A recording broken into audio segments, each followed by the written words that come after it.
If you clicked on this video, chances are you want to learn how to write a personal statement or an essay for a scholarship, but you're not sure where to start. Maybe you're just an average student with an average GPA, and you need something unique to stand out from the crowd. Maybe you don't know what to write about.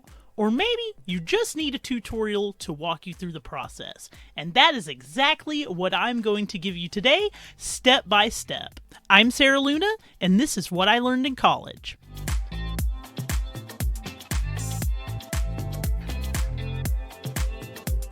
So this is what we're going to cover in this video today. We're going to go over what scholarship committees actually look for when they read a personal statement, right?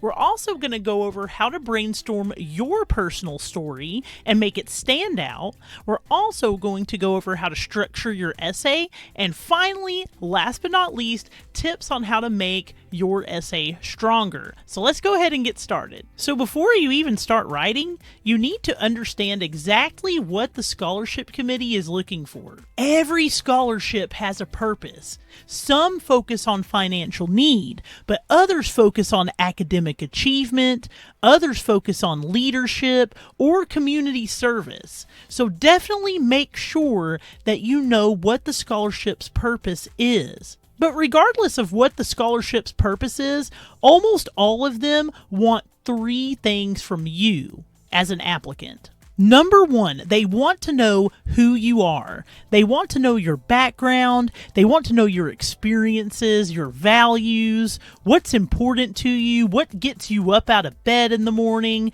They want to know who you are, right? The second thing they want to know is why you feel you deserve this scholarship. They want to know your achievements. They want to know your challenges. They want to know how you've grown in the last few years. Let them know. Let them know everything you've achieved that has something to do with the scholarship's purpose, and even achievements that may not have anything to do with it. This may help you stand out in the crowd. The third thing that they're going to want to know is how this scholarship is going to help you. What are you going to use this scholarship for? Well, duh, you want to use it to pay for school, right? But what are you going to do with your degree? What are you going to do with your life? Those are the types of questions that you should answer in your essay to make it stand out from the crowd and give it that extra oomph that it needs so that the scholarship committee might be like, this is the one I want to award this to. Now, a common mistake that lots of students make is they submit a very generic essay. Say they'll write one personal statement for every school that they apply to.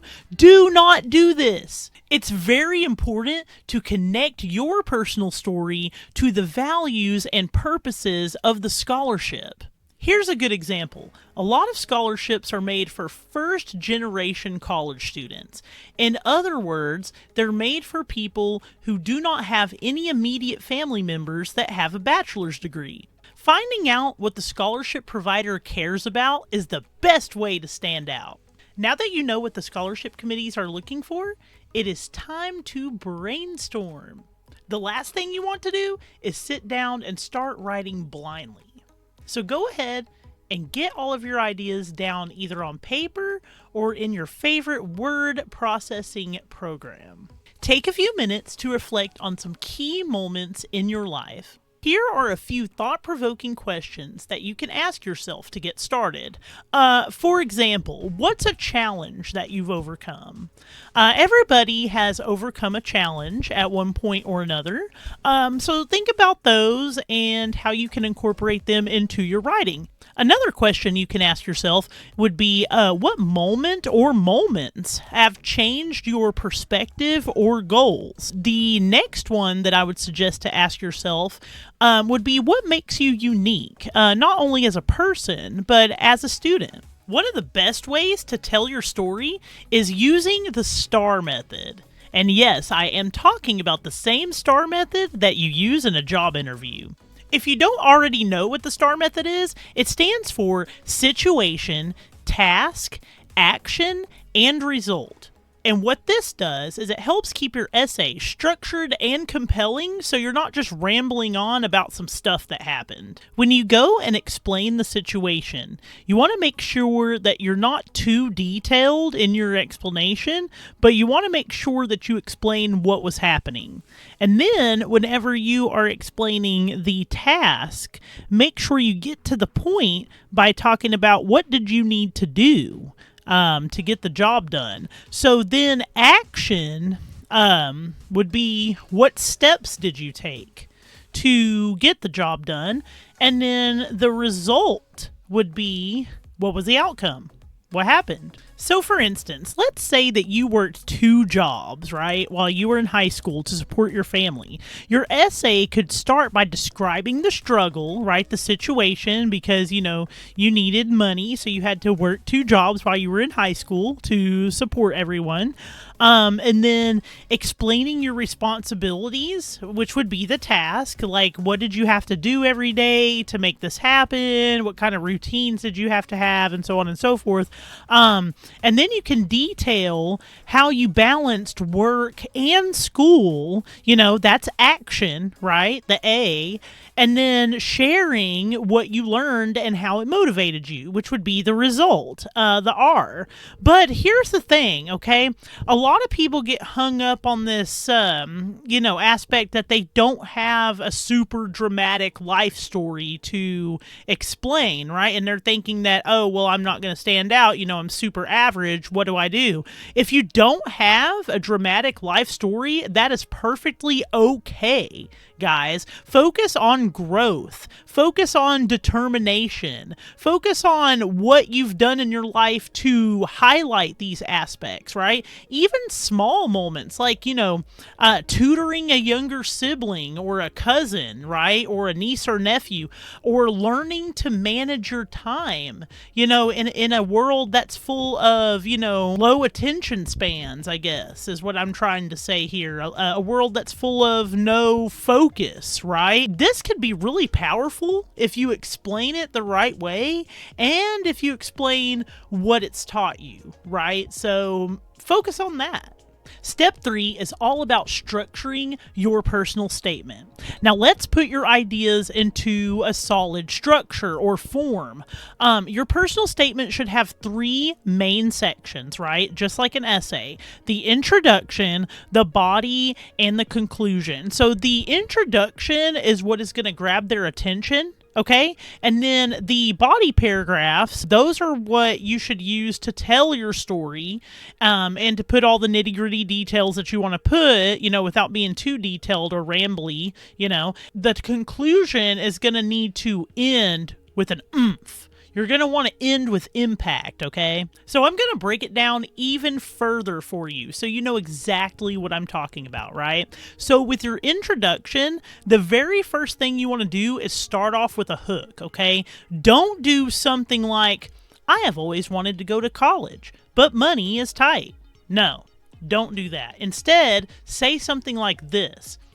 At 12 years old, I was the one translating the medical bills for my parents. That's when I realized that education was my way to help my family. See how much better that sounds? You need to take your story and almost romanticize it so that it sounds interesting in writing. Okay, remember when I was talking about the STAR method earlier?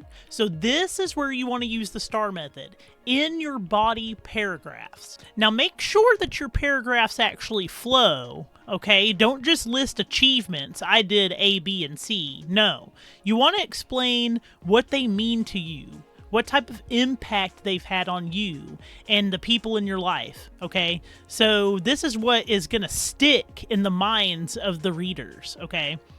Now the conclusion, okay, you're going to want to wrap it up with a really strong closing statement. Remember what I said about the oomph, about the ending that has that extra push, right? It's basically what you're putting at the end of your essay to sell yourself to the scholarship committee, okay? You're going to want to put a really strong closing statement. Make sure you reaffirm your goals, okay? Make sure you just explain how the scholarship will help you. and avoid ending with anything generic like thank you for your time, have a great day, or something like that. Don't say that, okay? It sounds really bad. Instead, say something like, with this scholarship, I will be one step closer to becoming a doctor and providing care to so many underserved communities. That sounds like really awesome compared to thank you for your time. That last sentence right there, if somebody ended their personal statement with that type of sentence, that is what is going to stick in the minds of the scholarship committee. Really make it have an impact on your reader. That's the main thing. Make your conclusion forward thinking. Don't think about just, the money that you need for this degree. Think about the next 10 years. Think about the impact that you having your degree is going to make on the world. This is what you want to write about in your conclusion, because this is what's going to motivate them to give you the scholarship. You want to show the scholarship provider that their investment in you is going to pay off. Now that you have written your first draft, great, right? Okay, but you're not done yet. Editing your essay is what will take it from good to great, okay? Scholarship committees can definitely tell when an essay sounds rehearsed or generic. You don't want it to sound like this. Instead of writing what you think they want to hear, okay, focus on your story and your story alone, okay? Your experiences, your struggles, your goals are unique to you, okay? So use that. Embrace that. And, really hit them hard with what you've gone through. For example, don't do this, right? Don't sit there and say, I am a hardworking student. Everybody says that. I'm a hardworking student who values education. That just sounds so like, okay, so does everybody else. So what, right? Something that sounds more personal and authentic, for example, right, would be something like this. Balancing school, work, and family responsibilities taught me that education isn't just about grades. Education is about resilience, time management, and finding joy in learning despite the obstacles. This sentence utilizes the English language in a way that illustrates what the person is trying to say. You definitely want to do this. Something else that'll keep it real. Imagine that you're talking to one of your friends. How would you explain it to them? Use this type of demeanor, in your writing, as long as it's professional, and use that to illustrate what you're trying to say. How would you naturally explain your experiences to that friend? See, when you do this, the scholarship committee is going to feel more connected to you as a person, okay? Your essay will feel more personal and engaging. So do that. Something else to keep in mind, whenever you're writing about a lot of struggle and hardship, don't keep the focus on the struggle, okay? A negative focus here would be something like, I always go through so many obstacles in life. Nothing ever goes my way. Don't write like that, okay? You want a positive growth and endurance focus, okay? You want something like, despite the financial hardships, I found ways to support my education anyway. Tutoring classmates, applying for grants, and taking extra shifts at work. These experiences taught me creativity and perseverance. Now, wouldn't you want to give the scholarship to the second writer and not the one that's focused on all of the struggle? See, scholarship committees want to invest in positive, growth-minded individuals, people who show determination and hope for the future. Even if you face setbacks, make sure that you highlight what you've learned and how you're moving forward with what you learned. Now, if you are already a college student, your school may offer proofreaders at either, a discounted price or for free, just depending on the institution. Check into whatever department hooks you up with tutoring, okay? They may be able to answer your questions on, if their school provides proofreading, and if it costs anything or if it's a free service, and how you can book an appointment with a proofreader to check over your personal statement. I highly recommend doing this because let me tell you something. I have done a lot of writing in my college years, okay? And, I thought that I looked over my essay enough, in the past for things that I was applying for. And then I would take the essay to a proofreader and they would still find things that I looked over, even after looking over the draft, 3 or 4 times. And I'm thinking, oh yeah, they're not going to find anything. No, they will find something. I guarantee it. So it is always best to let someone else read your essay, someone that is versed in English, and that can help you with suggestions on how to maybe shorten this or tweak the verbiage here or whatever. Because you got to remember, even though you might think it's great, ultimately it's the reader that has to think it's great as well. So you're writing for an audience. So you have to make sure your audience is going to receive your message correctly. Now, if you want to go ahead and continue without finding a proofreader, that is perfectly fine. It's okay. Have confidence in your own abilities, but make sure that you do the following. Read your essay out loud to yourself. Does it sound okay? Does it have a flow? Does it sound choppy or too short, too long? Judge yourself. And then cut out filler words. Cut out repetition. You don't want to use the same word over and over again. Use a thesaurus, okay? Thesaurus.com.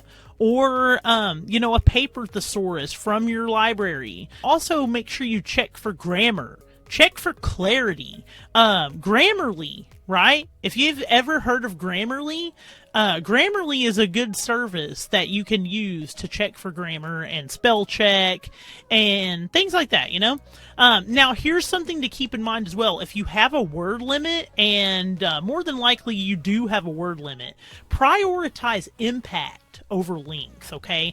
Every single sentence should add value, and every single sentence should either add to what you're saying as a story, or introduce a new idea. Don't keep repeating yourself. You don't want to do that. It just sounds really bad and you'll lose the interest of your reader, and they may even just put it down and not even finish reading it. So make sure that you add value with every sentence. By using these techniques, authenticity, star storytelling, a unique angle, a positive tone, right? You'll make your personal statement truly stand out. And the goal here is to make the reader remember you long after they put the paper down. See, that is what wins scholarships. Writing a personal statement takes time, but don't rush the process. Every application is a chance to improve. Apply to as many scholarships as possible. You never know which one might be the one. If you found this video helpful, drop a like on the video and comment down below which tip was your favorite. And don't forget to subscribe and turn on notifications for more college success tips. Thanks for tuning in today. I'll see you in the next one. Happy navigating!